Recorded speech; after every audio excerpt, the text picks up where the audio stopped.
Hello friends, एक बार और KM career point के अंदर हार्दिक स्वागत एंड अभिनंदन है। दोस्तों, प्रीवियस क्लास के अंदर अपन ने chicken pox and small pox के बारे में डिस्कस किया था।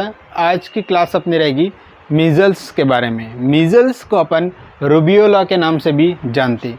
फ्रेंड्स, ये कम्युनिकेबल डिजीज़ का पोर्शन अपना चल रहा है अभी। तो दोस्तों, इस क्लास को अटेम्प्ट करना बहुत ही ज़रूरी है क्योंकि अपकमिंग CHO एग्ज़ाम में मोस्ट इम्पोर्टेंट पोर्शन ये रहता है। तो फ्रेंड्स, इस क्लास को कंटिन्यू करने से पहले एक बार क्लास को शेयर कर देना हर फ्रेंड तक। एंड अभी तक जिन्होंने सब्सक्राइब नहीं किया होगा चैनल को, तो एक बार सब्सक्राइब कर देना ताकि हर आने वाला नोटिफिकेशन आप तक पहुंच जाए। तो फ्रेंड्स, बिना टाइम वेस्ट किए इस क्लास को कंटिन्यू करते मीजल्स के बारे में। मीजल्स अपने आप में एक बहुत ही इंपॉर्टेंट टॉपिक्स होता है। दोस्तों, मीजल्स की अगर बात करें तो इसका दूसरा नाम रूबियोला के नाम से भी जानते हैं। तो it is also known as, first line यही होता है कि it is also known as, क्या बोलेंगे इसको दोस्तों, रूबियोला के नाम से जानते हैं।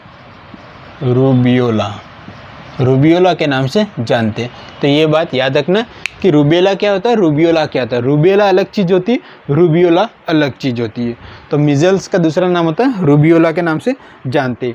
जो मीजल्स होती है वो रेस्पिरेटरी इन्फेक्शन होती है। क्या होती है? It is a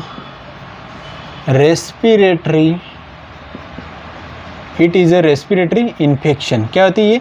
respiratory infection होता है। तो ये बात याद रखना कि मीजल्स किसको, कहाँ, किस ऑर्गन को अफेक्ट करेगा, तो ये रेस्पिरेटरी सिस्टम को अफेक्ट करेगा मीजल्स। तो ये बात आपको ध्यान में रखनी है। अगर यहाँ पे मोस्ट इम्पॉर्टेंट क्वेश्चन की बात करें, जिसका कॉजेटिव ऑर्गेनिज्म की बात करें, कॉजेटिव ऑर्गेनिज्म की अगर बात करें, मीजल्स के कॉजेटिव ऑर्गेनिज्म की दोस्तों बात करें तो क्या होता है कॉजेटिव ऑर्गेनिज्म? तो याद रखना RNA paramyxo virus most important question बनता है। RNA paramyxo virus, RNA paramyxo virus जो होता है मोस्ट इम्पॉर्टेंट क्वेश्चन पुटअप होता है कि मीजल्स का पॉजिटिव ऑर्गेनिज्म क्या होता है, तो RNA पैरामिक्सो वायरस होता है। तो ये बात आपको ध्यान में रखना है। क्लियर है दोस्तों? नेक्स्ट अगर बात करें, जो मीजल्स होता है दोस्तों, it is a viral disease होती है। मीजल्स क्या है? एक वायरल डिजीज़ होती है। तो ये बात आपको ध्यान में रखना कि मीजल्स क्या है? It is a viral disease, क्योंकि ये वायरस के कारण से फैल रही है, RNA पैरामिक्सो वायरस के कारण से, इसलिए इसको अपन कह सकते हैं it is a viral disease के नाम से भी जानते हैं। तो मीजल्स एक वायरल डिजीज़ होती है। Measles spread from human to human, यानी एक कम्युनिकेबल डिजीज़ होती है। ये किस कारण से होती है? Measles spread from human to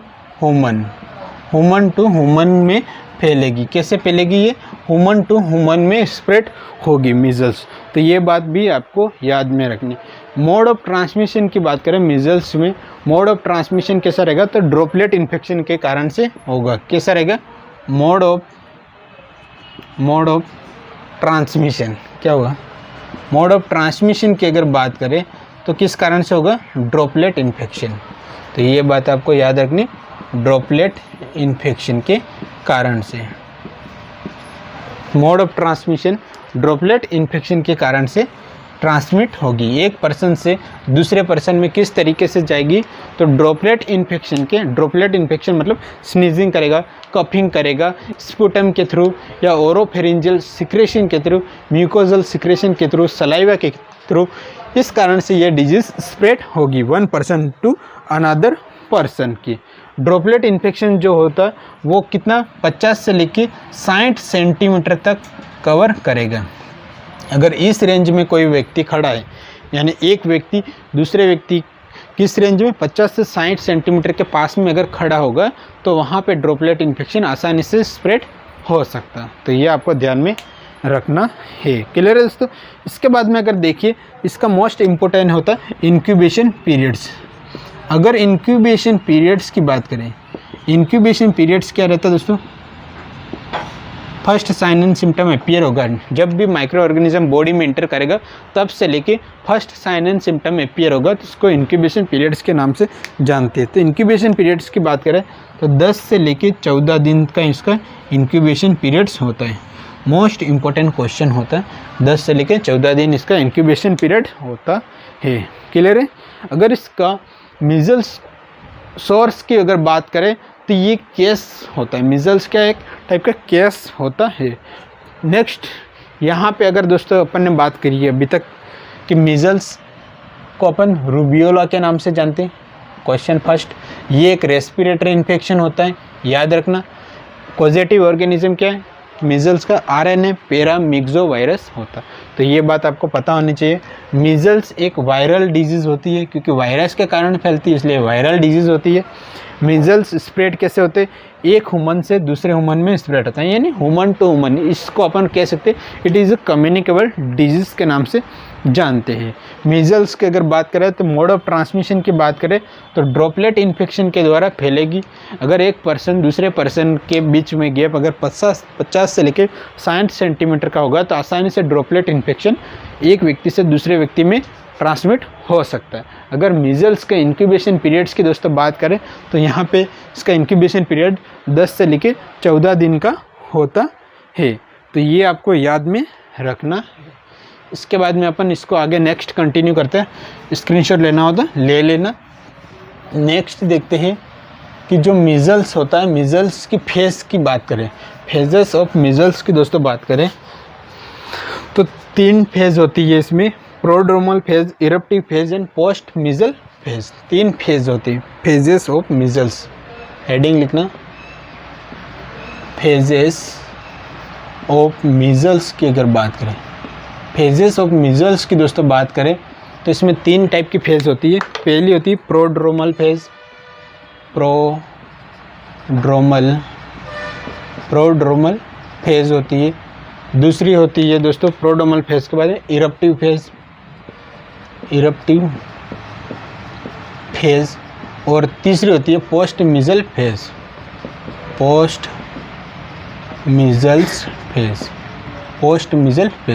तो ये 3 स्टेप होती है, प्रोड्रोमल फेज, इरप्टिव फेज और पोस्ट मीजल फेज होती है। तो ये आपको ध्यान में रखना चाहिए कि मीजल्स की 3 फेज होती है, प्रोड्रोमल फेज, इरप्टिव फेज और पोस्ट मीजल फेज होती है। क्लियर है दोस्तों। इसके बाद में देखिए हाईली इन्फेक्शियस पीरियड्स की अगर बात करें कि किस पीरियड्स के अंदर हाईली इन्फेक्शियस होगा, तो हाईली इन्फेक्शियस पीरियड की बात करें, इन्फेक्शियस पीरियड्स की दोस्तों बात करें तो इसमें कौन सा पीरियड शुरू होगा, प्रोड्रोमल फेज जो होगी इसमें हाईली इन्फेक्शियस पीरियड होगा। प्रोड्रोमल पीरियड्स में क्या होगा, हाईली इन्फेक्शियस पीरियड, मतलब इन्फेक्शन कोज यहाँ पे ज़्यादा देखने को मिलेगा, मतलब एक व्यक्ति से दूसरे व्यक्ति में इन्फेक्शन ट्रांसमिट भी हो जाएगा। किसमें, प्रोड्रोमल पीरियड्स के अंदर।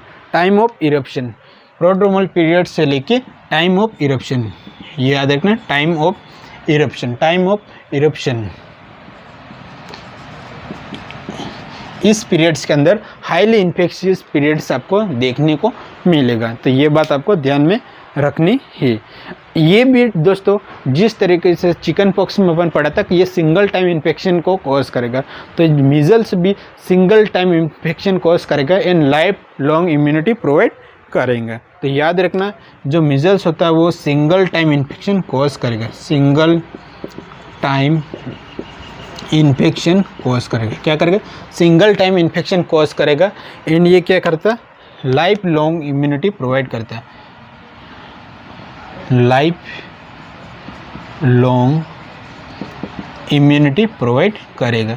तो ये बात आपको ध्यान में रखनी चाहिए कि जो मीजल्स होता है वो एक बार इन्फेक्शन कॉज करेगा एंड लाइफ लॉन्ग इम्यूनिटी, यानी इसके अगेंस्ट एक बार जैसे ही बॉडी के अंदर वायरस इंटर किया मीजल्स का आरएनए पैरामिक्सो वायरस, इसके बाद में बॉडी इसके अगेंस्ट में एंटीबॉडी का फॉर्मेशन करेगी, वो एंटीबॉडी लाइफ लॉन्ग चलेगी। तो इसका मीन्स ये होता है। आइसोलेशन पीरियड्स की दोस्तों बात करें कि अगर आइसोलेशन पीरियड्स की बात करें, आइसोलेशन पीरियड्स की अगर बात करें तो यहाँ पे 4 डे रेसेस अपीयर से पहले 4 डे तो क्या होगा, रेसेस अपीयर से पहले, रेसेस से पहले, और 4 दिन रेसेस अपीयर के बाद में। 4 डे रेसेस अपीयर के बाद में आपको आइसोलेट करना है। जैसे ही रेसेस अपीयर हुए 4 दिन पहले और 4 दिन बाद में, तो ये आपको आइसोलेट करना है। कब आइसोलेशन पीरियड्स कौन सा रहता है? 4 डे रेसेस अपीयर से पहले और 4 डे रेसेस अपीयर के बाद में पर्सन को आइसोलेट करना है। क्लियर है, समझ में आया? अब अपन बात करते हैं कि यहाँ पे फेजेस की बात करें कि प्रोड्रोमल फेज में क्या होता है। अगर 1 बाय 1 फेजेस की बात करते हैं, सबसे पहले अपन देखते हैं प्रोड्रोमल फेज की बात करते हैं। तो याद रखना प्रोड्रोमल फेज में क्या होता है। पहली फेज लिखना prodromal phase, prodromal phase, prodromal phase. Prodromal phase में क्या होता है दोस्तों कि इसके अंदर फीवर, कोरियोजो आपको देखने को मिलेगा। फीवर देखने को मिलेगा, क्या देखने को मिला?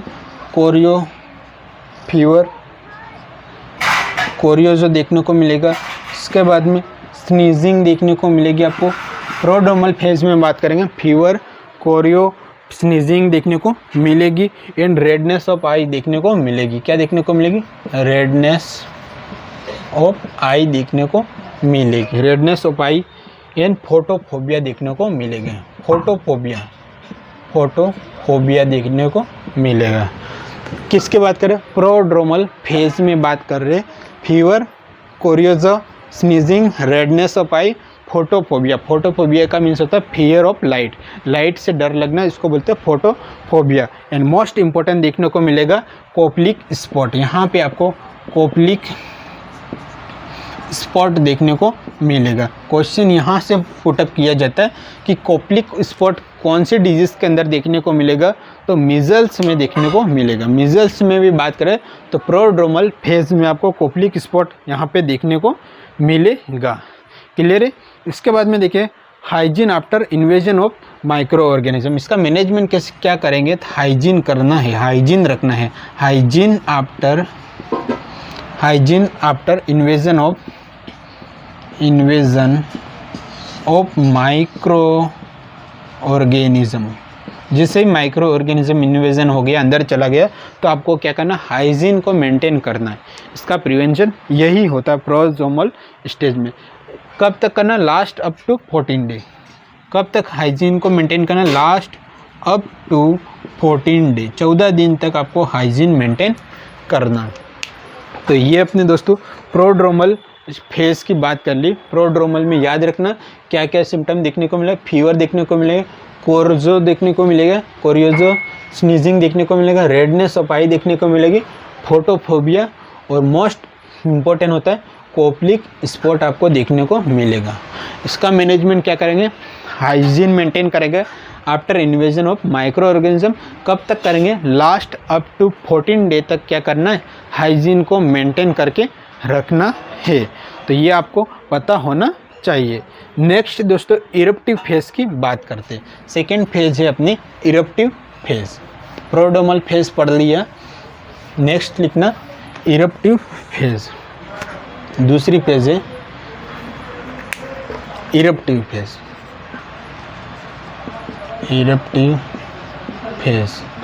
इरप्टिव फेज की दोस्तों बात करें तो इसके अंदर क्या देखने को मिलेगा? रेसेस अपीयर ऑल बॉडी, यानी जो भी रेसेस होगी वो सभी पूरी बॉडी के अंदर देखने को मिलेगी। Rashes appear all body parts, पूरी बॉडी के पार्ट्स के ऊपर आपको रेसेस अपीयर देखने को मिलेगा। तो ये आपको पता होना चाहिए। क्लियर है? इसके बाद में देखिए start behind for and spread the patient. सबसे पहले स्टार्ट कहाँ होंगे? स्टार्ट हो गए बैक साइड में। स्टार्ट कहाँ होंगे? Behind for, behind, start behind for and, behind for and face, neck and body. कहाँ पे? फेस, नेक एंड बॉडी पे आपको देखने को मिलेगा। जो रेसेस अपीयर होगी पूरी बॉडी पे होगी, बट सबसे पहले आपको फेस, नेक एंड बॉडी पे देखने को मिलेगी। तो ये आपको ध्यान में होना चाहिए कि रेसेस कहाँ पे देखने को मिलेगी। इरप्टिव फेज में फेस, नेक एंड बॉडी पे, यहाँ पे इरप्टिव फेज में रेसेस पूरी बॉडी को इंटायर कवर कर लेते। तो ये बात आपको पता होनी चाहिए। इसके बाद में देखते हैं पोस्ट मीजल फेज की। तीसरी बात आती है अपनी post measle phase. Post measles phase, post measle phase की दोस्तों बात करें तो इसमें क्या होता, पोस्ट मीजल फेज में आपको यहाँ पे कुछ चेंजेस देखने को मिलेंगे बॉडी के अंदर। तो क्या हो गया, जैसे कि पर्सन के अंदर वेट लॉस देखने को मिलेगा। क्या होगा, वेट लॉस देखने को मिलेगा। पोस्ट मीजल फेज की बात करें, वेट लॉस देखने को मिलेगा। And failure to thrive, failure to thrive, प्यास इसको नहीं लेगी, फेलियर टू थ्राइव देखने को मिलेगी। इसके बाद में क्रोनिक इन्फेक्शन कॉज हो सकता है। क्या होगा, क्रोनिक इन्फेक्शन हो सकता है। तो ये बात आपको पता होना चाहिए। ग्रोथ रिटार्डेशन भी हो सकती है, ग्रोथ रिटार्डेशन भी आपको देखने को मिलेगी। एंड डायरिया वाली कंडीशन भी हो सकती है, डायरिया वाली कंडीशन भी हो सकती। तो ये दोस्तों आपको पता होना चाहिए कि पोस्ट मीजल फेज में क्या होगा। दोस्तों यहाँ पे अपन फेज ऑफ मीजल्स की बात कर रहे हैं। इसके बाद में अपन ने पोस्ट मीजल फेज में पढ़ रहे, जिसमें क्या होगा, पर्सन के अंदर वेट लॉस देखने को मिलेगा, फेलियर टू थ्राइव देखने को मिलेगी, क्रोनिक इन्फेक्शन हो सकता है, ग्रोथ रिटार्डेशन होगा और डायरिया हो सकता है। तो ये आपको ध्यान में होना चाहिए। अब बात करते हैं कि मीजल्स के कुछ कॉम्प्लिकेशन की बात करें। मोस्ट इम्पोर्टेंट पॉइंट्स लिखेंगे यहाँ पे मीजल्स के कॉम्प्लिकेशन की। तो यहाँ पे अपन ने फेजेस के बारे में लिख लिया, अब लिखना कॉम्प्लिकेशन ऑफ मीजल्स। मीजल्स के कौन कौन से कॉम्प्लिकेशन, क्योंकि यहाँ से बहुत बार क्वेश्चन पूछा गया। कॉम्प्लिकेशन की बात करते हैं। कॉम्प्लिकेशन की दोस्तों बात करें तो यहाँ पे आपको मोस्ट कॉमन कॉम्प्लिकेशन इन पोस्ट मीजल्स की बात करें, मोस्ट कॉमन कॉम्प्लिकेशन इन पोस्ट मीजल्स की बात करें तो वहाँ पे आपको डायरिया देखने को मिलेगा। क्वेश्चन कैसे पूछेंगे, तो याद रखना पहला यही पूछेंगे कि most common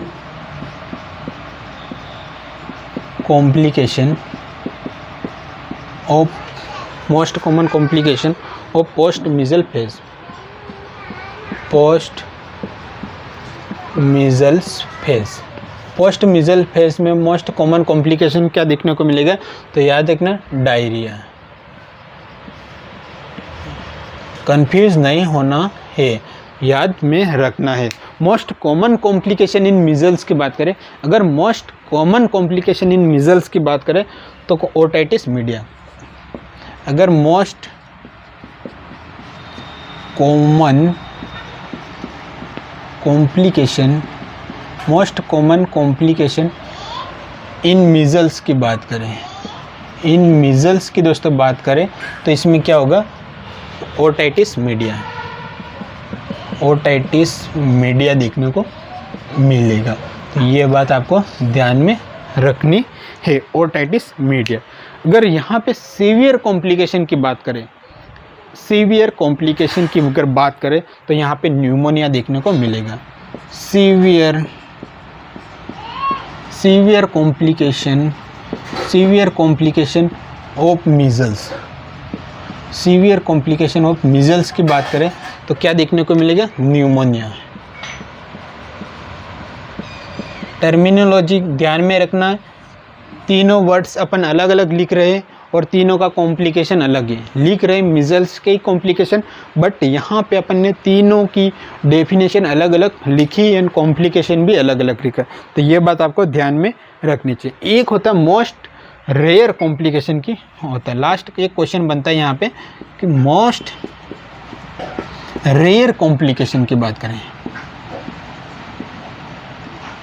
most rare complication की अगर बात करते हैं दोस्तों तो मोस्ट रेयर कॉम्प्लिकेशन होता है SSPE। SSPE का मतलब होता है सब एक्यूट स्क्लेरोटिक पेन एन्सेफेलाइटिस। क्या होगा, subacute sclerotic panencephalitis. Panencephalitis. तो ये आपको याद में रखना है। क्लियर है दोस्तों? तो ये मोस्ट इम्पोर्टेंट क्वेश्चन यहाँ से पुटअप करते हैं दोस्तों कि most common complication of post measle phase में मोस्ट कॉमन कॉम्प्लिकेशन कौन सा होता? तो याद रखना डायरिया, कंफ्यूज नहीं होना। इसके बाद में क्वेश्चन पूछेगा, अगर मोस्ट कॉमन कॉम्प्लिकेशन पूछा मीजल्स में तो ओटाइटिस मीडिया। अगर सीवियर कॉम्प्लिकेशन ऑफ मीजल्स पूछा, समझना, सीवियर कॉम्प्लिकेशन ऑफ मीजल्स पूछा तो याद रखना न्यूमोनिया। अगर पूछे मोस्ट रेयर कॉम्प्लिकेशन की बात होती है तो वहाँ पे SSPE सब एक्यूट स्क्लेरोटिक पेन एनसेफेलाइटिस होता है। तो ये कुछ कॉम्प्लिकेशन होते, मोस्ट इम्पोर्टेंट IMP कर देना, बहुत ही इम्पोर्टेंट होता है कॉम्प्लिकेशन। तो ये मीजल्स के कॉम्प्लिकेशन आपको याद करने हैं, रट लेना, नहीं आता तो रट लेना, 101% क्वेश्चन में पूछा जाएगा। अब बात करते हैं प्रिवेंशन ऑफ मीजल्स की बात करें। नेक्स्ट हेडिंग लिखना प्रिवेंशन ऑफ मीजल्स। क्या होगा? प्रिवेंशन ऑफ मीजल्स की बात करें तो हेडिंग है प्रिवेंशन की दोस्तों बात करें तो यहाँ पे आपको क्या करना है? लाइव अटेन्यूटेड वैक्सीन लगाना। क्या करना? लाइव अटेन्यूटेड वैक्सीन लगाएंगे। लाइव अटेन्यूटेड वैक्सीन मीजल्स का, जो मीजल्स वैक्सीन होगा वो अपन लगाएंगे। कौन सा? लाइव अटेन्यूटेड वैक्सीन लगाएंगे। इसमें क्या करेंगे? पैसिव इम्यूनाइजेशन करेंगे। क्या करेंगे? ये पैसिव इम्यूनाइजेशन। प्रिवेंशन की बात करें, पैसिव इम्यूनाइजेशन करेंगे। याद रखना, passive immunisation. Measles immunoglobulin provide करेंगे। कौन सा? मीजल्स IG का मतलब होता है इम्यूनोग्लोबुलिन प्रोवाइड करेंगे। डोज कितना देंगे? तो डोज याद रखना, इसमें डोज की बात करेंगे, जो इम्यूनोग्लोबुलिन देगी वो कितना देंगे? 0.25 mg देंगे। 0.25 mg प्रोवाइड करेंगे kg बॉडी वेट के हिसाब से प्रोवाइड करेंगे। तो ये आपको याद रखना कि मीजल्स में जो लाइव अटेन्यूटेड वैक्सीन देंगे प्लस इसमें इम्यूनोग्लोबुलिन प्रोवाइड करेंगे, मीजल्स का कितना? 0.25 mg पर kg बॉडी वेट के हिसाब से देंगे। तो ये आपको ध्यान में रखना है। यहाँ पे बात करते हैं WHO ने क्या किया गया था? मीजल्स एलिमिनेशन प्रोग्राम चलाया गया था। क्या? WHO ने, वर्ल्ड हेल्थ ऑर्गेनाइजेशन ने यहाँ पे मीजल्स एलिमिनेशन प्रोग्राम रन किया गया, नहीं सॉरी, स्ट्रेटेजी बनाई थी। क्या स्ट्रेटेजी बनाई थी? WHO ने एक स्ट्रेटेजी बनाई थी। WHO ने क्या किया था दोस्तों? यहाँ पे मीजल्स एलिमिनेशन स्ट्रेटेजी,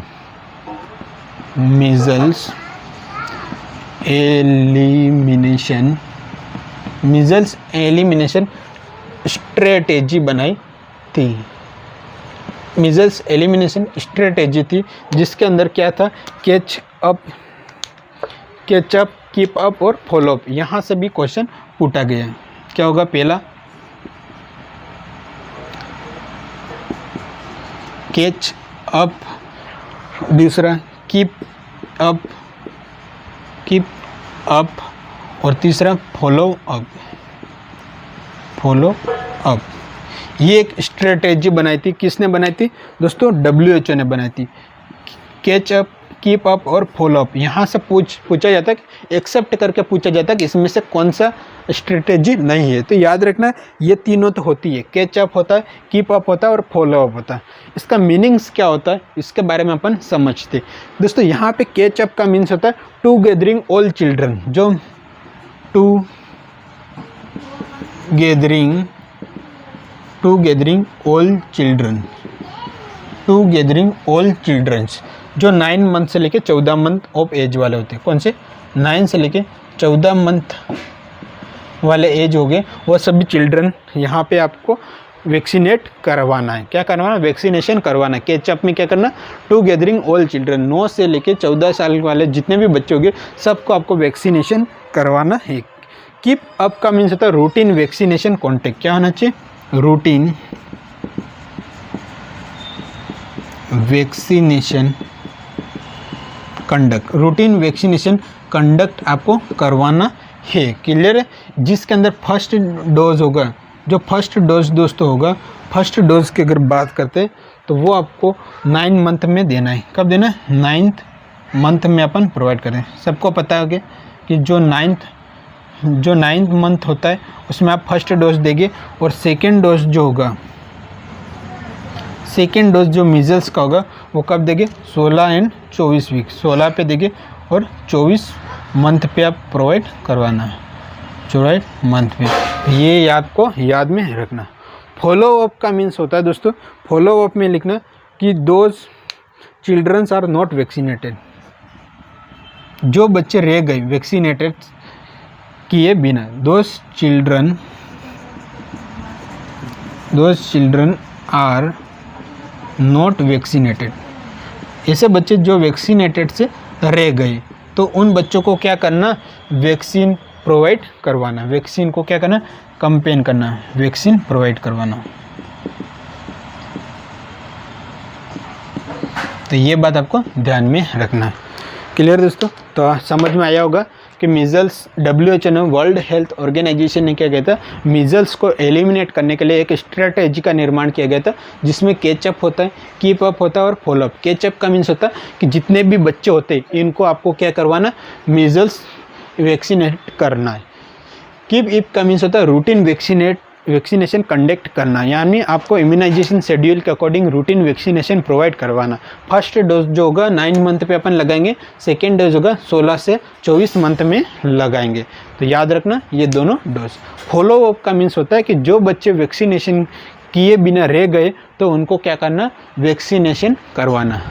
तो दोस्तों ये अपना यहाँ पे मीजल्स टॉपिक कंप्लीट होता है। मोस्ट इम्पोर्टेंट होता है कॉजेटिव ऑर्गेनिज्म, इसके मीजल्स के कॉम्प्लिकेशन होते हैं, तो ये आपको याद में रखना है। आई होप ये क्लास आपको समझ में आएगी। Thank you so much. मिलेंगे शानदार जानदार क्लास के साथ में, तब तक के लिए धन्यवाद। जय हिंद, जय भारत।